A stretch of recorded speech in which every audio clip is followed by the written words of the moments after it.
우리 같이 하나님 말씀 보도록 하겠습니다. 느헤미야 5장 1절에서 5절 말씀입니다.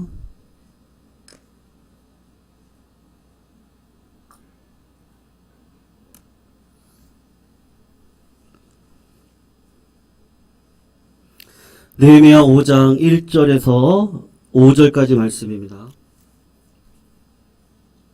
우리 같이 교독으로 읽고 5절 같이 읽습니다. 1절 제가 먼저 읽습니다. 그때의 백성들이 그들의 아내와 함께 크게 부르짖어 그들의 형제인 유다 사람들을 원망하는데 어떤 사람은 바라기를 우리와 우리 자녀가 많으니 양식을 얻어먹고 살아야 하겠다 하고 어떤 사람은 말하기를 우리가 밭과 포도원과 집이라도 저당 잡히고 이 흉년의 곡식을 얻자 하고 어떤 사람은 말하기를 우리는 밭과 포도원으로 돈을 빚내서 왕에게 세금을 바쳤도다. 같이 읽습니다. 우리 육체도 우리 형제의 육체와 같고 우리의 자녀도 그들의 자녀와 같거늘 이제 우리 자녀를 종으로 파는도다. 우리 딸 중에 벌써 종된 자가 있고 우리의 밭과 포도원이 이미 남의 것이 되었으나 우리에게는 아무런 힘이 없도다 하더라. 아멘. 오늘 그 위기를 만났을 때라는 제목으로 우리 같이 잠깐 말씀의 은혜 나누는 시간 갖도록 하겠습니다.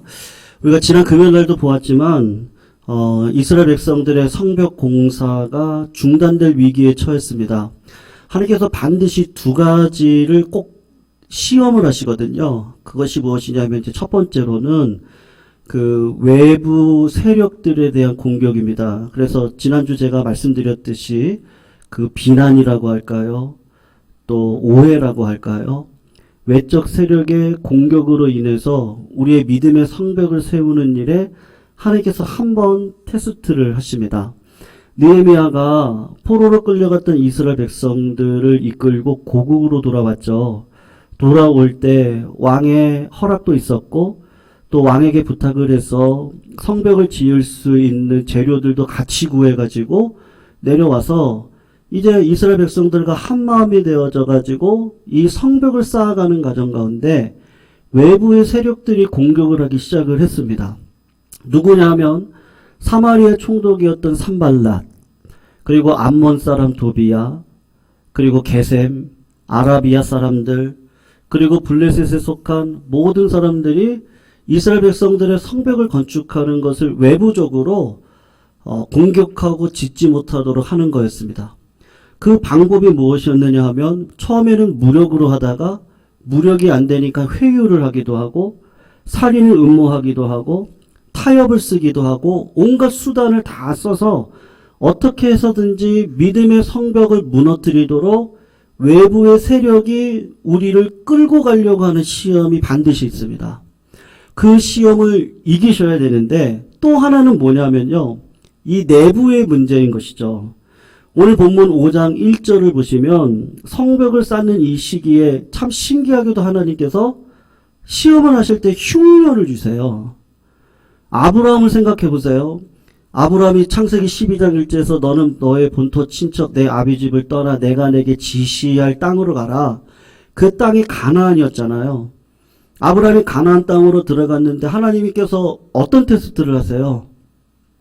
그 땅에 기근을 주시는 거예요. 기근을 주셨을 때 믿음을 붙들고 그 땅에서 믿음으로 살아갔으면 하나님께서 살아갈 수 있는 은혜를 주실 거예요.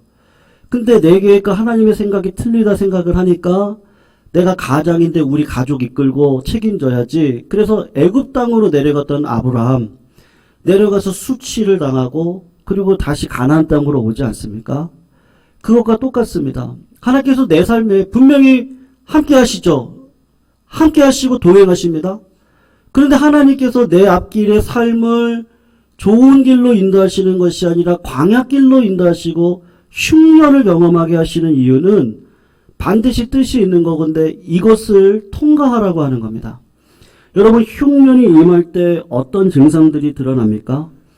생존의 위협을 받습니다. 물질이 없다 보니까 있는 자들에게 이자를 쳐서 돈을 빌려 가족을 이끌어가기 시작을 합니다. 그런데 그렇게 했던 백성들이 오늘 본문 1절을 한번 보세요. 그때의 백성들이 그들이 아내와 함께 크게 부르짖어 그들의 형제인 유다 사람들을 뭐라고 했죠? 원망했다라고 이야기를 하고 있습니다. 여러분, 우리 공동체 가운데 원망은 없기를 주의 이름으로 축원합니다. 원망도 없고, 불평도 없고, 두려움도 없고, 불가능도 없고, 할 수 있으면요, 칭찬하시고 격려하시고 합력을 이뤄가는 일이 우리 공동체에 있어야 됩니다. 근데 이스라엘 백성들이 원망할 수밖에 없었던 이유는 그럴 만한 일이 있었어요. 하나님께서 꼭 교회가 성장하기 위해서, 그리고 한 단계를 넘어가기 위해서 꼭 이 문제를 가지고 우리를 시험하시고 테스트하셔서 통과하고 나면 하나님께서 반드시 복을 주십니다. 믿으시죠? 하나님 주세요. 근데 그 일을 위해서는 하나님의 테스트를 통과를 해야 됩니다. 그게 뭐냐면 내면의 문제고, 분열의 문제고, 원망의 문제예요. 이스라엘 백성들 오늘 3절을 보시면 흉년이 들었습니다. 4절을 보시면 과도한 세금 징수를 합니다. 5절을 보시면 과도한 이자놀이 때문에 자식들까지 종으로 잡혀가는 일들이 벌어졌습니다. 민족 전체가 성벽을 쌓는 일 가운데 흉년이 벌어지니까 이자를 가불해서 그 돈을 가지고 가족을 책임졌던 사람들이 지속되어지는 흉년 가운데 내 가족을 책임지기 위해서 더 큰 이자를 빌리고, 그렇게 하다가 자식들 내어주게 되고, 그렇게 하다가 집문서 내어주게 되고, 아무것도 없는 사람들이 되고 말았습니다. 여러분, 오히려 외부의 공격은 교회가 더 하나 될 수 있어요. 외부 사람들이 우리 교회를 공격하면 우리 성도님들 다 하나 되시죠. 왜냐하면 똑같이 어렵기 때문입니다. 주변의 공작이 오히려 이스라엘을 한데 뭉치게 하는 긍정적인 효과가 있습니다. 그런데 내부적인 공격은 또 틀린 거예요. 서로의 다른 입장과 상황 때문에 내부에서 분열과 분란이 일어나는데 자중질환이 일어나는 것이죠. 성도님들, 성벽을 왜 쌓아요? 우리가 왜 교회를 이렇게 아름답게 지었습니까? 싸우려고 진 거 아니잖아요. 우리가 분란이 일어나게 하려고 성벽을 쌓는 것 절대로 아닙니다. 300이라고 하는 영화가 있는데 그 300이라는 영화의 배경이 그리스의 스파르타라고 하는 지역입니다. 여러분, 그 지역은 이렇게 지도상으로 보면 평야지대고, 그리고 비옥하고 자급자족을 할 수 있는 지역입니다. 그리고 폐쇄적인 위치 가운데 있기 때문에 이 사람들이 자급자족을 하면서 부유하게 살았습니다. 이웃나라 군주가 찾아왔어요. 그럴 때 이 스파르타 이 왕이 이렇게 이야기를 한 거예요. 뭐라고 이야기하냐면 세상에 있는 어떤 무기나 세상에 있는 어떤 군대보다도 스파르타의 성벽을 뚫을 수 없다. 그렇게 이야기를 했거든요. 여러분, 역사적으로 보면 BC 4세기 말까지 스파르타에는 성벽이 없었습니다. 무슨 말이냐면 스파르타 사람들을 성품적으로 두려움을 얻게 하고, 그리고 적과의 전쟁 가운데 이길 수 있는 힘을 키우고, 그걸 어릴 적부터 한 사람 한 사람을 성벽으로 만드는 거예요. 그러니까 눈에 보이는 성벽을 만들지 않고 백성들을 다 자립하게 하고, 백성들을 다 믿음의 사람으로 세우고, 두려움을 몰아내는 사람으로 세워놓고, 군사적으로 준비된 사람으로 세워놓으니까 내 백성이 다 성벽이다. 그렇게 이야기를 한 거예요. 그리고 스파르타는 진짜로 그런 역사 속에서 평안을 누렸습니다. 여러분, 우리 한 사람 한 사람이 내 교회가 벽인 거 맞죠? 근데 하나님께서 우리를 다 한 벽돌로 삼으셔서 여기까지 오게 하셨어요. 근데 한번 이 나라를 한번 보십시오. 저는 권위가 사라진 시대라고 생각합니다. 가정의 권위가 필요하고요. 또 교회의 권위가 필요하고 사회의 권위가 필요하거든요. 근데 시대적으로 권위가 사라지고 전통적인 기반이 사라지고 그리고 도덕과 윤리가 사라지는 시대 속에서 우리가 살아갑니다. 그러다 보면 시대의 정신이 무엇이 되냐면요. 순종이 절대로 안 됩니다. 순종의 마음에서 무엇은 마음으로 바뀌냐면 신뢰의 마음으로 바뀌거든요. 그러면 사람 간의 관계 속에서 신뢰가 사라지고 무엇을 신뢰 삼느냐 하면 저 사람이 나에게 유익이 되는가 아닌가를 가지고 신뢰와 관계를 쌓기 시작을 합니다. 그러면 쓰면 뱉고 달면 삼키는 관계 속에서 시대가 사라지게 되고 결국은 어떻게 되는 거예요?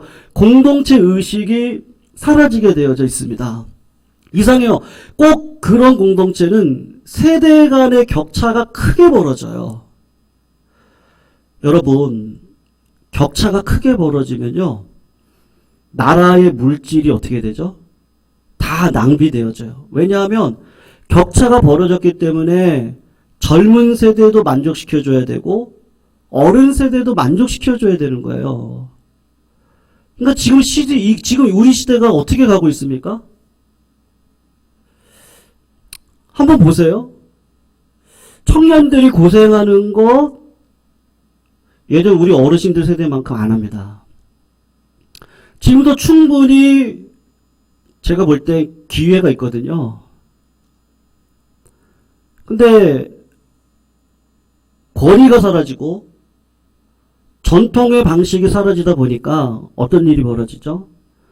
청년들에게 들어가는 이 재원이 만만치가 않아요. 그들을 살리겠다는 거예요. 물질로 살릴 수 있나요? 뿐만 아니에요. 어르신들의 세대를 또 살리겠다고 또 이쪽으로 또 물질이 또 들어갑니다. 고령화 사회에 대한 고용의 정책에 대해서 또 고민을 하기 시작을 하는 거예요. 그것뿐만이 아닙니다. 양세대가 분열이 되다 보니까 중간 세대, 저희 같은 50대 세대, 조직과 가정을 위해서 헌신했던 50대들이 직장을 이제는 빨리 나옵니다. 그러니까 좌절이 있습니다. 60대 절망이 있습니다. 그러면 20대, 30대가 괜찮아야 되잖아요. 근데 20, 30대가 괜찮지가 않아요.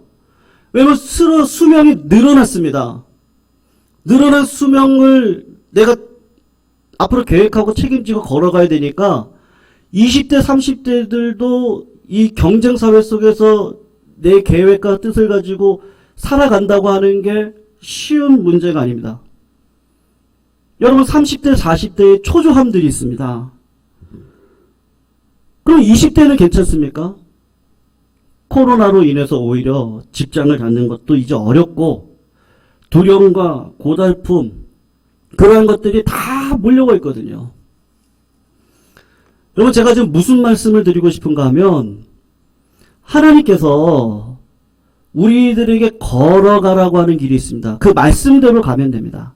근데 그 말씀대로 가지 않을 때 나라가 분열되어지고 공동체가 분열되어지고 교회가 분열이 되어지는 것이죠. 성도님들, 느헤미야가 이 문제를 해결하기 위해서 했던 일이 무엇이냐 하면 오늘 우리가 읽진 않았는데 성경 말씀을 한번 6절, 7절 말씀을 한번 보시겠어요? 6절, 7절의 초반절까지인데 우리 한번 읽어보겠습니다. 시작. 내가 백성의 부르짖음과 이런 말을 듣고 크게 노하였으나 깊이 생각하고 여기까지만 읽습니다. 여러분 백성의 부르짖음과 이런 말 그러니까 백성들이 원망과 불평을 하고 물질의 어려움으로 노예와 같은 생활을 하고 있는 이 상황을 바라보면서 중심에 크게 노하고 그 다음에 7절을 보니까 깊이 생각했다라고 이야기가 나오고 있죠. 여러분 크게 노했다는 것과 분노가 일어나면 어떻게 돼요? 우리가 화로 우리의 상황을 처리하려고 하잖아요. 성질대로 하려고 하잖아요. 근데 느헤미야가 성질대로 일을 처리하는 것이 아니고 그 개역 성경을 보면은 중심에 생각했다 그래요. 근데 오늘 본문을 보면 깊이 생각했다. 상반된 표현을 통해서 지금 이스라엘 백성들의 처한 상황을 분노하지만 그 본질적인 원인을 생각을 해본 것이죠. 근본적인 이유가 뭐겠습니까? 여러분 8절을 한번 보시겠어요? 그들에게 이르기를 우리는 이방인의 손에 팔린 우리 형제 유다 사람들을 우리 힘을 다하여 도로 찾았거늘 너희는 너희 형제를 팔고자 하느냐 더구나 우리의 손에 팔리게 하겠느냐 하며 그들이 잠잠하여 말이 없다. 여러분 지금 형제라는 말을 하고 있습니다. 사랑하는 성도들, 가족이라면요 높은 이자를 주고 돈을 빌리겠습니까? 빌려주겠습니까? 그리고 돈을 갚지 않는다고 해가지고 네 자녀를 데려오라고 하겠습니까? 그리고 그 데려온 자녀들을 이방 민족에게 팔겠습니까? 지금 느헤미야가 이 문제를 해결하기 위한 본질적인 접근이 무엇이냐 하면 정말 가족처럼 생각하느냐는 거예요. 형제라고 하는 거예요. 나의 자매라고 생각하고 있느냐는 거예요. 다른 말로 이야기하면 여러분 가정에서 한번 생각을 해보십시오. 물론 그러면 되진 않지만 나의 아버지가 술 주정뱅입니다. 그러면 내 아버지가 아닌가요? 네, 물론 여러 가지 상황이 있습니다. 그런데 그 아버지가 아버지로서 역할을 못하고 있습니다. 어머니가 어머니로서 역할을 못하고 있습니다. 그러면 그 아버지 어머니 버려야 되나요? 내 자식이 내 계획과 내가 생각하고 있는 어떤 커다란 포부 가운데 그 자녀가 부응을 못합니다. 그러면 그 자녀를 버립니까? 그렇지 않습니다. 그러니까 이 교회 나라 여러분 지금 이 나라 정치에서 벌어지고 있는 일들이 뭐죠? 한번 생각을 해보세요. 그리고 체육계 지금 배구계에서 일어나고 있는 문제도 있거든요. 똑같은 문제예요. 제가 볼 때는요. 제가 한 교회를 섬길 때 청년부를 섬기는 기회가 있었거든요. 하나님께서 은혜를 많이 주셔가지고 20명 청년부가 한 80명 넘어가면서까지 이렇게 부흥을 했던 적이 있었습니다. 그래서 예배를 주일 11시 예배 끝나고 점심 먹고 한 2시 정도에 교육관에서 따로 한 7, 80명이 모여가지고 예배를 드렸던 적이 있었어요. 그럴 때 청년들 중에 리더들이 저를 찾아와가지고 고민 이야기를 하는데 어떤 이야기를 했느냐 하면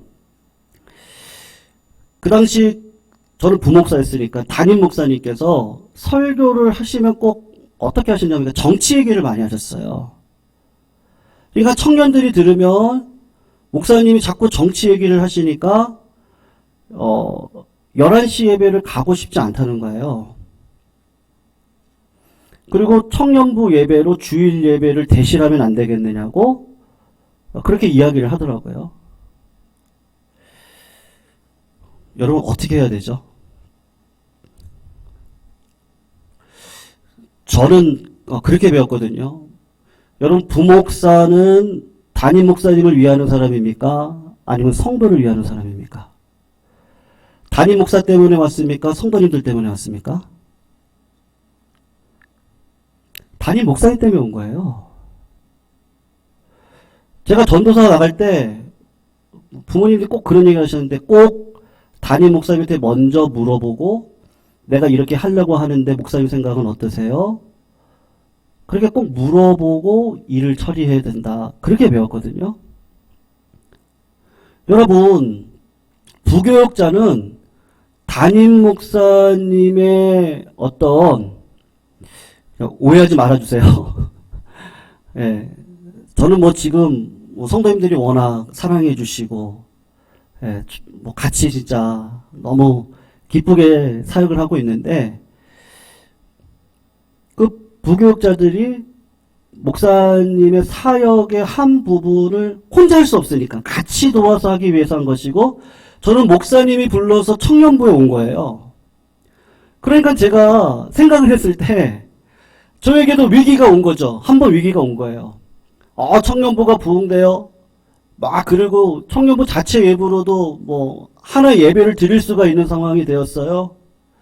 근데 청년들이 와가지고 11시 예배 참여하지 않고 청년부 예배 참여함으로써 그 주일날 예배를 가름하면 어떠냐? 좋다. 네. 그래 너희들은 청년부 예배 드리고 여기서 은혜 받고 여기서 교제하고 청년부가 부흥할 수 있겠죠. 근데 하나님께 제가 고민했거든요. 어떻게 해야 되죠? 하나님, 이 문제 어떻게 풀어야 되죠? 이 문제 어떻게 해야 되죠? 그 하나님 지혜를 주셨는데 특별히 리더들은 11시 예배 반드시 참여해라. 왜요? 교회의 영적 권위는 누구에게 있습니까? 부교육자입니까? 담임 목사입니까? 담임 목사예요. 권위는 위에서 붙어 있습니다. 전통의 방식입니다. 지금 배구계에서 일어나는 일도 감독과 선수 간의 불화 가운데 구단이 어느 편을 든 거예요? 감독의 편을 든 게 아니고 선수의 편을 든 거예요. 부족할 수 있죠. 교육계도 마찬가지입니다. 선생님이 혼낼 수 있겠죠. 지금 모든 가치관들이, 본질적인 문제들이 다 깨지는 상황 속에서 자꾸 어떤 일이 벌어져? 분열이 자꾸 일어나는 거예요. 권위가 사라지니까 분열이 일어나요. 그리고 다 자기가 했대요. 다 자기가.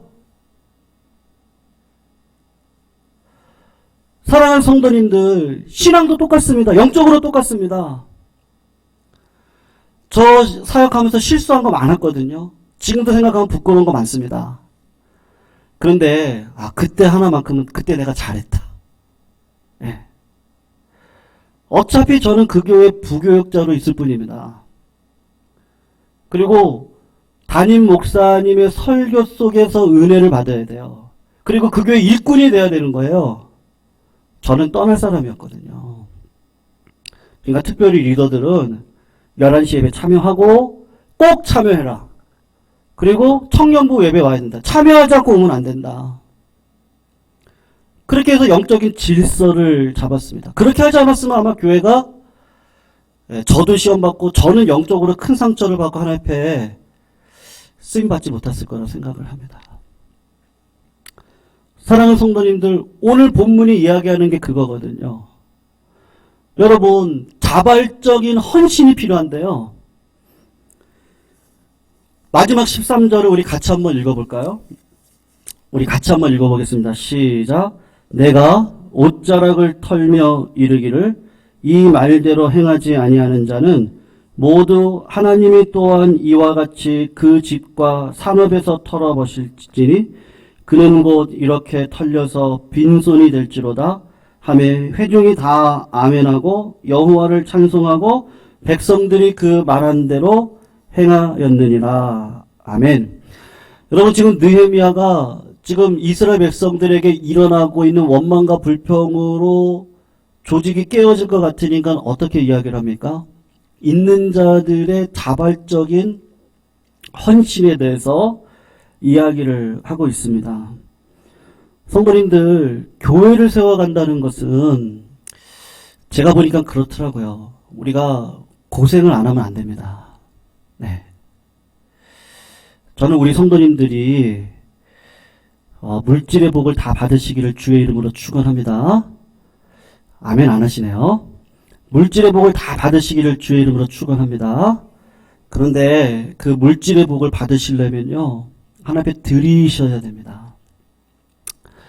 여러분, 우리가 자녀의 복을 받으려면, 교회가 진짜 복을 받기 위해서는요, 내 손을 들어 도구를 잡고 교회를 위해 먼지를 털어내며 그 교회를 위해서 헌신하는 실제적인 내 모습이 있지 않으면 안 됩니다.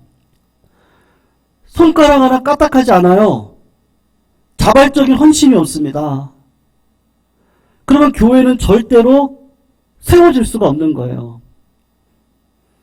여러분, 이스라엘 백성들이 오늘 원망과 불평 속에서 이제 내부적인 위기거든요. 교회가 깨어지게 생긴 거예요. 성벽을 짓다가 이제 멈추게 생긴 거예요. 근데 그 이유가 다른 이유가 아니고 다 자기 이익을 취하고 있는 거예요. 그럴 때 자발적인 헌신, 자발적인 십자가를 지는 그 일들을 통해서 이 모든 것들을 해결할 수가 있는 거죠. 다른 말로 이야기하면 내 안에 진짜 개혁이 내 마음 가운데 일어나야 되는 겁니다. 남의 허물을 보는 것이 아니고 정말로 내가 하나님의 은혜 앞에 섰다면 그 힘을 가지고 서로를 세워주는 일에 힘들죠. 한 사람 한 사람을 연락하고 그분이 어떠신지 물어보고 그분에게 도움이 뭐가 필요할까를 생각하면서 그분에게 있는 내 물질들이 흘러가고 헌신이 흘러가고 하는 이 모든 일들이 있지 않으면 믿음의 성벽은 세워질 수가 없는 겁니다. 사랑하는 성도님들, 다윗을 보십시오. 다윗이 하나님 앞에 끝까지 쓰임받았던 이유는 하나님 앞에 늘 자기를 되돌아보았습니다. 큰 죄를 범했을 때도 하나님을 떠나지 않고 하나님 내 속에 정한 마음을 창조하시고 정직한 영을 새롭게 해주십시오. 무슨 말이죠? 하나님의 뜻이라면 나는 순종하겠습니다. 그 자리에 섰던 다윗을 통해서 성전이 세워지는 은혜가 있었던 거 아니겠습니까? 여러분, 사도 바울도 똑같은 이야기를 합니다. 선생은 많습니다. 그런데 아비는 없어요. 부모님은 어떤 자들이죠? 끝까지 기다려주고 끝까지 인내하고 끝까지 자녀를 책임지죠. 그 아비가 생명을 낳습니다. 부모의 고생이 없이 어떻게 자녀가 성장할 수 있겠습니까? 교회도 나라도 정치 세계도 마찬가지고 경제도 마찬가지라 생각을 합니다. 하나님께서 우리들에게 믿음 주시면요, 저는 아까도 제가 말씀드린 것처럼 저는 깜짝 놀랐습니다. 아니, 고독사를 하는 사람들이, 저는 어르신들이 많은 줄 알았는데 반 이상이 30대더라고요. 그리고 여자들이 거기서 반이더라. 왜 젊은 여자들이 왜 다 생을 마감을 하는지. 성도님들, 저는 그 기사를 보면서 자료를 찾아봤거든요. 그걸 보면서 우리가 최소한 하나님 우리 교회를 그런 교회 되게 해주시면 좋겠는데, 죽전 땅에 여기도 당국대가 있잖아요. 여기 바로 이쪽 삼겹살집 위로 이쪽으로 가면 원룸식으로 되어 있습니다. 바로 그 위에. 그리고 이쪽도 원룸으로 되어 있고, 반대 이쪽만 가도 원룸으로 학생들 막 지내고 있는데, 좀 하나님께서 우리 교회가 그런 고독 가운데 삶을 어찌할 줄 몰라서 오늘도 하나님을 찾지 못하고 있는 자들에게, 눈물 흘리고 있는 자들에게 씻음을 줄 수 있는 그런 교회로 서야 되지 않을까, 그런 생각이 부득불 들더라고요. 성도님들, 우리가 그런 교회를 위해서 기도해 주시고 말씀의 자리에 늘 서주시기를 주의 이름으로 부탁드립니다. 기도해 주십시오. 기도를 하는 가운데 하나님이 나에게 사명 주실 거고요. 자꾸 찾는 가운데 하나님께서 베풀 자들을 보이게 해주실 것이고, 그러한 자들을 통해서 하나님께서 우리 교회의 그릇을 넓혀주실 겁니다. 그러면 사명자들이 들어올 겁니다. 같이 헌신할 겁니다. 그럼 하나님께서 우리 교회 100년 대계를 책임져 주실 겁니다. 어떻게 했는지 모르겠어요. 그런데 하나님은 진리의 빛으로 세상을 비추는 우리 예강교회가 되도록 내년도를 이끌어 주실 줄로 믿습니다. 시대적인 어려움 속에서 성도님, 첫 번째로 권위. 전통이 나쁜 게 아니잖아요. 우리가 지켜야 될 아름다운 전통은 지키셔야 됩니다. 윗세대가 영광스러우셔야 됩니다. 그래야 아랫세대가 복을 받습니다. 그리고 우리 주변에 있는 약한 자들을 돌아볼 수 있는 눈을 열어주시고 만나게 해주셔서 우리가 그런 교회 될 수 있도록 성도님들 기도해 주실 때 우리 교회가 이 지역사회에 사랑을 베풀고 평안을 줄 수 있는 교회, 하나 되게 할 수 있는 교회로 쓰임 받을 수 있도록 우리 성도님들 오늘도 기도해 주시고 함께 동역해 주시기를 주의 이름으로 축원합니다. 우리 찬양, 마지막 찬양 우리 주여 인도하소서. 정말로 그렇습니다. 구체적인 계획이 있느냐? 그러면 없어요. 근데 하나님께서 해주실 거를 믿고 순간순간 하나님 앞에 기도하고 싶어요. 그럼 하나님이 기회 주실 거고 나아가게 하실 겁니다. 우리가 그런 마음으로 험한 세상 가운데 나 혼자 두지 마시고 하나님께서 나를 인도하셔서 나를 보호주셨듯 이 죽전 땅에 예방교회가 있습니다. 예방교회를 통해서 수많은 사람들이 보호받고 주의 복음 안에 들어와 평안을 누릴 수 있는 그런 믿음의 교회를 하나님 성장할 수 있도록 인도해달라고 같이 한번 찬양하고 기도드리는 시간 잠깐 갖도록 하겠습니다. 지치고 사나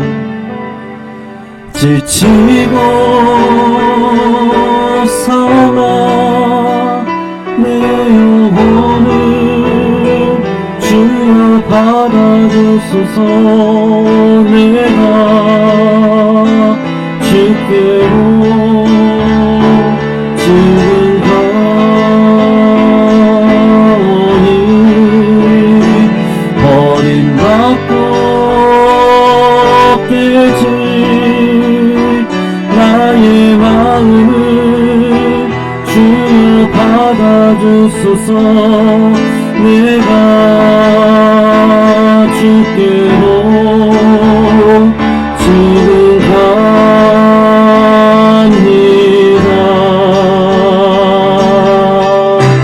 험한 세상에 날 혼자 있게 마시고 오 주여 나를 인도하소서.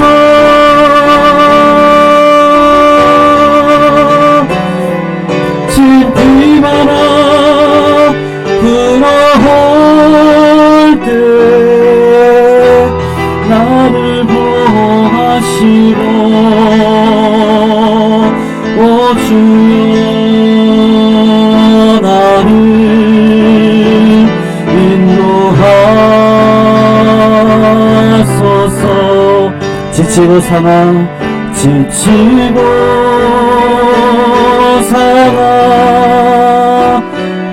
내 영혼을 주여 받아주소서. 내가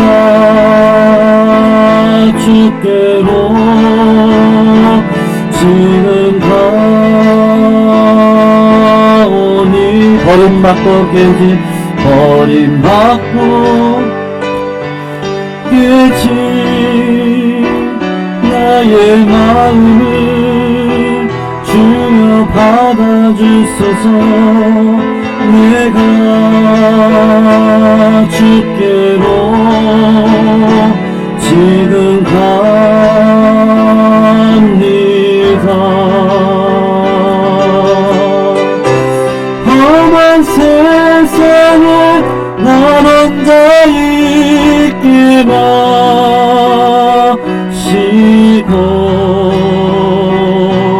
오 주여 나를 인도하소서.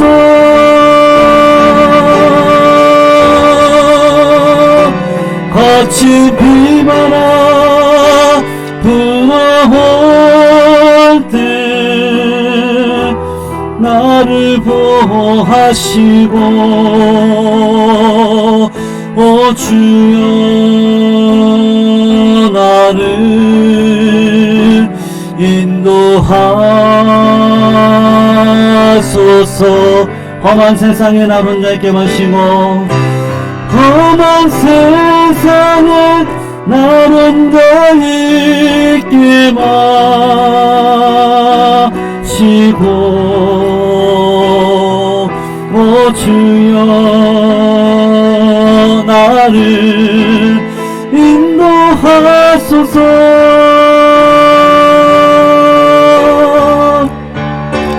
거친 비바람 불어올 때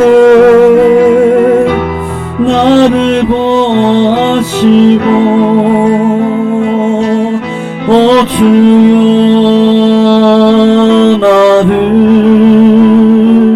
인도하소서. 오 주여 나를 오 주여 나를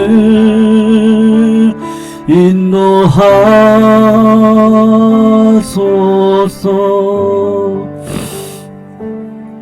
여러분 오늘 본문처럼요 자꾸 내 유익만 쫓아가다 보면 나라도 깨지고 뭐 교회도 깨지고요 뭐 정치계가 됐던 경제계가 됐던 뭐 스포츠계가 됐던 나의 이기적인 자발적인 헌신이 없는 이기적인 욕망은 다 분열로 가는 줄로 믿습니다.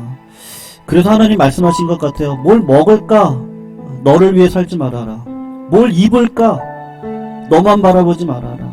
뭘 마실까? 네 목고만 생각하지 말아라. 하나님의 나라와 의를 위해 살아라. 하나님 나라와 의를 위해 사는 게 뭐죠?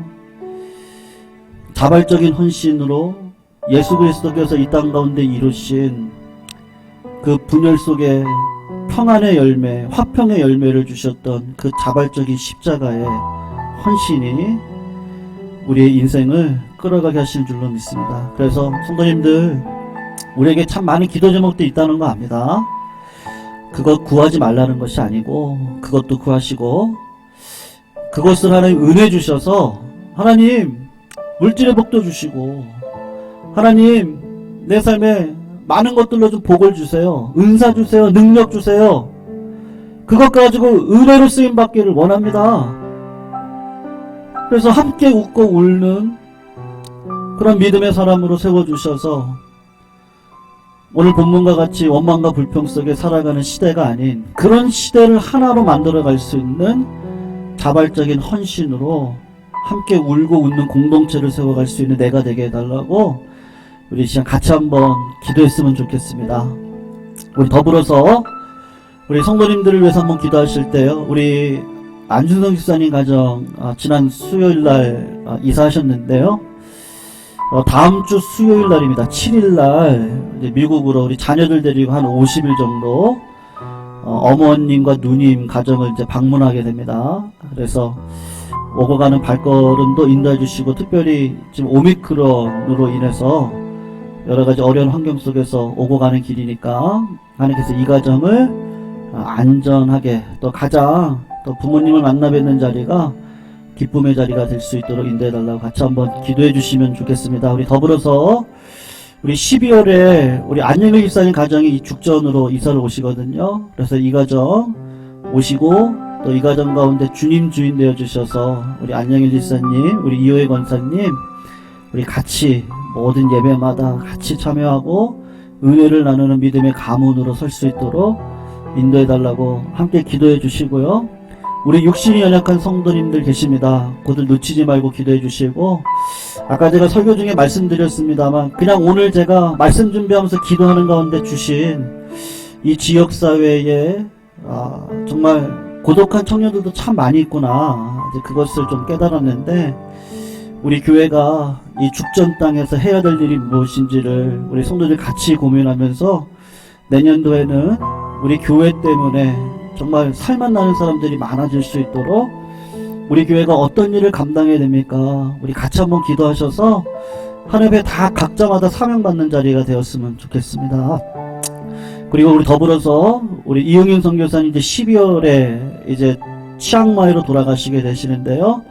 우리가 섬기는 우리 이응윤 선교사님 앞으로 그 모든 계획 가운데 광야와 같은 곳에 하나님께서 물줄기를 흘려보내 주셔서 계획한 모든 일들을 통해서 이방 땅에서 복음의 역사가 드러날 수 있도록 인도해 달라고 이 시간 같이 한번 기도해 주시고 권위가 사라진 시대 속에 하나님께서 권위를 세워주시고 순종의 자리에 결국은 말씀의 순종의 자리에 우리를 세우셔서 열매 맺는 인생길을 걸어갈 수 있도록 하나님 내 마음 가운데 정직한 영을 허락하여 달라고 그래서 회개할 수 있는 마음을 달라고 우리 시간 같이 한번 주여 한번 외치시고 우리 개인적인 기도 가지고 함께 기도하시고 하나님 만나시고 돌아가시는 자리에 되었으면 좋겠습니다. 우리 같이 한번 주여 한번 외치시고 하나님 앞에 기도합니다.